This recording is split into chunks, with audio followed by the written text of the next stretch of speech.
Some people look at successful people and say, that guy's an asshole. But what they're really saying is, I want to be him. Now, I'm not talking about being an asshole to be rude to people, to be mean, to be unfair, to take advantage of others. Never do that. Always carry yourself of the highest order. What I'm talking about is that you can't be moved by what people think. You have to live by your own rules.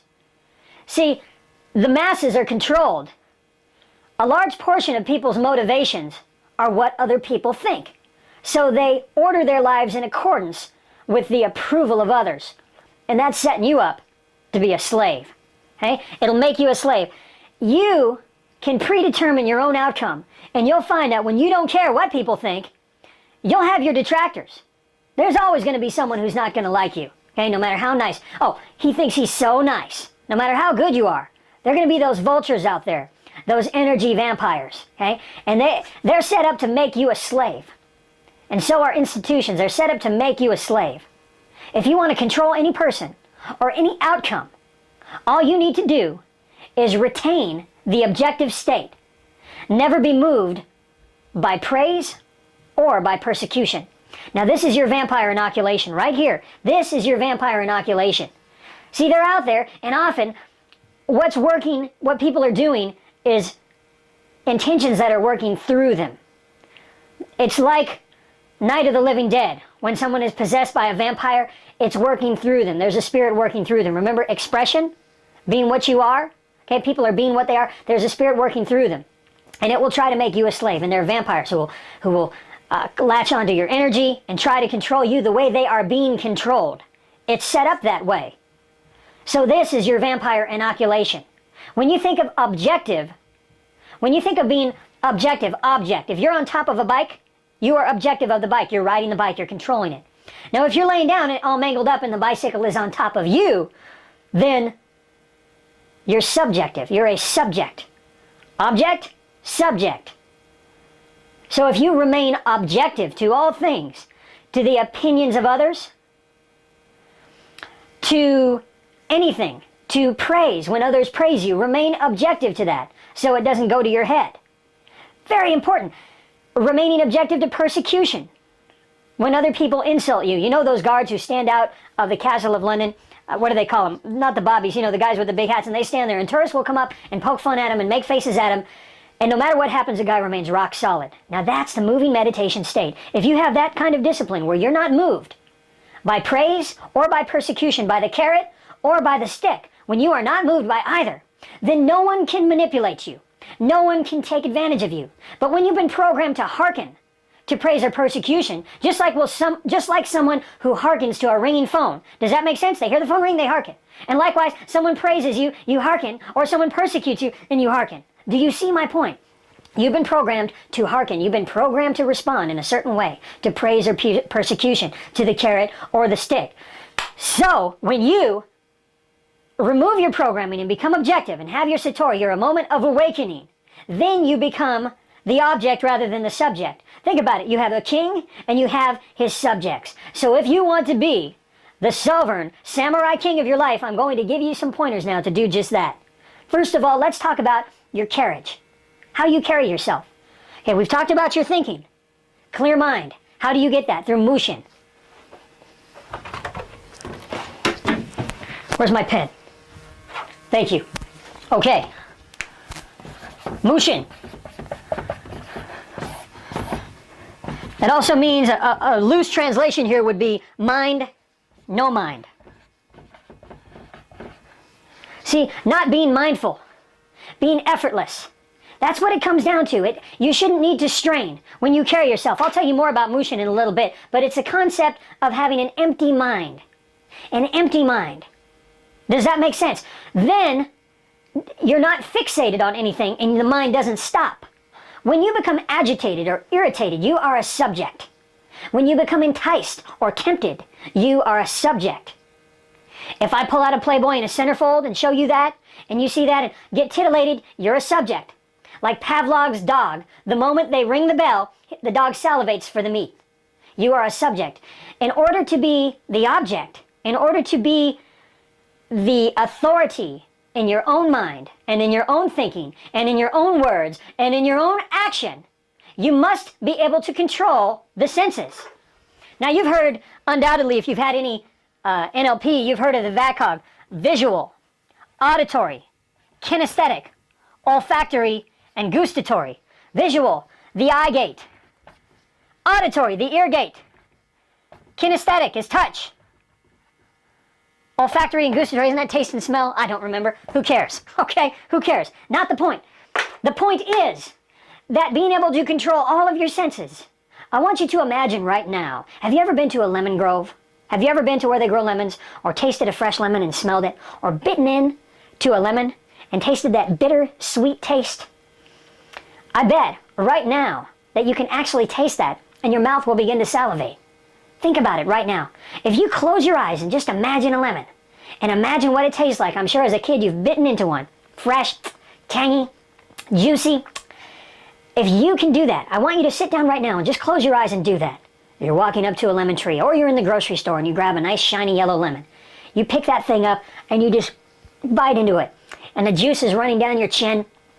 And you can just taste that tangy, sweet, sour taste. Okay, if you can imagine that right now and get yourself to salivate just with your mind, that's a small example of mind control over your senses. Now you can do that in anything at all. You can do that. You can control yourself. You can control your sense realm by retaining the Mushin state. And I'll fully explain what this means just a little later. Okay, I don't want to give you vague esoteric terms. You know, in the martial arts, they say the Filipino word of kino mutai, biting. I like to say biting, okay? Kino mutai is biting. I don't need fancy esoteric terms. But when you understand what this is, I don't think there is an exact English word for it. Now, I can use many, many words to describe this one word, this one concept of Mushin, the mind, no mind. And then moving into Zanshin. Zanshin, Z-A-N-S-H-I-N, is a state so alert that you dominate. I'll give you a small example of Zanshin right now. Can you imagine a dead deer out in the middle of a field in the forest? And wolves, a pack of wolves, fighting over that deer. And the biggest wolf comes in, and he bites a few and chases the others off. And they all step back. And that wolf, the big wolf, has had the victory. And he grabs that deer and he's carrying it off. But even as he's carrying it off, he retains his aware state. Okay? He's letting them all know. It's like not sheathing your sword. You go into the battlefield and you behead your opponents. And then even though you beheaded them, you maintain that alert vigilance. And that is a state. Zanshin is a state. I mean, we talk about the states of fear, a state of lust. In NLP, and Tony Robbins talks about state management. And I love Tony Robbins. Every teacher, every coach has their strengths and has their weaknesses. No one has all the answers. And that's why we study from so many different resources. My big martial arts school, years ago, I would allow students from other schools to come and train with me. I had no insecurity on that whatsoever. I encouraged them to go out. Many of my teachers did too. They said, go take Brazilian Jiu-Jitsu, go take Thai boxing, go take Western boxing, mix it up, get out there and learn. And I saw one of my students a while back, and I said, would you like to come down and spar? It's been so long. And he said, well, I really can't. And my new teacher, I don't want to spoil things with him. And he said not to study with anybody else, and we can't do that. Okay? And I thought to myself, gee, that's very insecure. I mean, I understand the concept of loyalty, but as a teacher, I want my student to learn as much as possible. That's more important to me than retaining those fees and his subjection and loyalty. Does that make sense? Different for other people. But Mushin is a state. Zanshin is a state. Now, if you still don't know what these mean, we'll get to it shortly, but consider these other states. You have a state of fear and anger. Now, anger is the easiest state to get into, isn't it? Fuck you! See? Damn it, I'm pissed! See how easy anger is? That's the easiest one. In any acting class, they'll tell you that. We have a state of sorrow. Being sad, right? This is another one. Some people can burst into tears on command. They have a natural ability to do that. I don't. Fear. Fear is very common, and fear is the most subtle. Fear is a root of most problems and most diminished results in life. It's unknown. It's like a smell or a smoke. You can't really see it, you can't sense it, but it's there. This is the most deceptive of all the states. The state of envy. Envy. You know, I could never be jealous of someone. Never. I wasn't able to, even if I tried. If someone was more successful than me, than making more money than me, than getting what I wanted or winning the race, it never made me envy. It always made me happy for them. It always made me think, what can I learn? It always made me feel like, wow, if they can do it, then I can do it too. Envy is a cancer. And if you're envious of anyone, you are abdicating your own ability, your own responsibility. The beautiful thing about self-responsibility is that if it's up to me, then I can do it. If it's going to be, it's up to me. But if it's up to them, if you can blame someone for your failure, if you can blame someone, blame your parents, blame your boss, blame your wife, your girlfriend, blame anyone, then what you do is you take this gift that you have in life to do anything and you give that to them. You put it in their back pocket and they don't even know that they have it. You're giving your power away if you envy. Never envy. Always be inspired. When someone succeeds, even if it's someone I'm competing with, I get inspired. Wow, that's really great. I'll try better next. That's awesome. How did you do that? And years ago, I had someone come into my karate studio one night. And I was doing a private with a couple other guys. And this guy had called and I invited him to come down. And he was scary. He had one eye and lots of scars. And we have these long tie bags. We had like 6 of them in there, big heavy tie bags, 100-pound bags. And he had all of them just swinging all over. And he was running up the side of the wall, literally. I mean, it was the most impressive and scary thing that you ever saw. I mean, it was incredible. Never heard of this guy. He's a nobody, no name, doesn't have a career in the martial arts. But I have never seen anything like that. It was frightening in a beautiful way. Now, the other guys, you're not going to let him come here, are you? You're not going to let him be part of the school, are you? They were scared. So after the class, when the guys had left, I said to this guy, I said, listen, you're going to scare my students away. But you know what? Will you teach me what you know? Will you come here late at night, after my class is over and everyone's gone, and teach me what you know? Now, I could have said, we don't want you here. Pride. I have black belts on my wall. My system is better than yours. I saw something I could learn from this guy. It was just that simple. He became my teacher. He became my friend. He became my brother. And I learned so much just because I didn't have any pride. And you know what? Didn't even charge me a cent. And if he had said, yes, it's $200 a night, I would have paid him. $500, whatever it was. I wanted that knowledge. I still can't describe it. Just exactly what it is. I did promise, too, that many of the things he showed me I would never teach. That was all he asked. And I tell you this story to show you about pride and envy. Now, I could have said, you embarrass me in front of my students, and we don't want that, and this and that. A lot of teachers are that way. Not me. I wanted to learn from him. Now, envy is a state.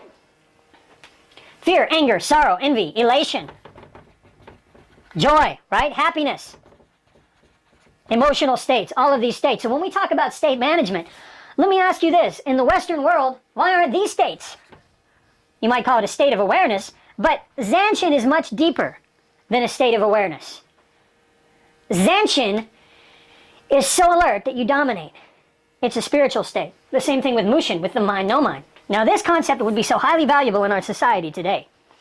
If Mushin were known and taught in our society, you wouldn't have a bunch of sheeple who could be controlled at will. Remember, we said that when you understand programming, when you understand that, you can, hypnotic states are already there. You can change yourself and you can control others at will. The mechanism is already in place. People are programmed to respond like Pavlov's dog. They ring the bell and they salivate. And you can go in and ring the bell, and I'll show you. Later in these DVDs, I will show you exactly how to do that to get any response, and we'll give you actual language patterns to do that. Do not take advantage unfairly of other people. Your integrity prevents you from doing so. Now, getting back to this, I'm going to tell you right now that you need to be the samurai king. Does that sound cheesy? Well, if I said, master yourself, haven't you heard that a million times? Haven't you heard that a million? Master yourself. You are the master of your own destiny. We hear these things so much that they just become vague, empty platitudes, like going into Blockbuster. Hi, how are you, sir? Have a great day. How are you? Fine, thank you. It all means nothing, doesn't it? So when we say you are the master of your mind, you're the master of your own life, it's so vague it really means nothing at this point. So we need a new terminology, we need a new language, and we need a new way of thinking. That's going to make the change inside, so we have a new way of acting, a new way of being, a new way of thinking, a new code of conduct.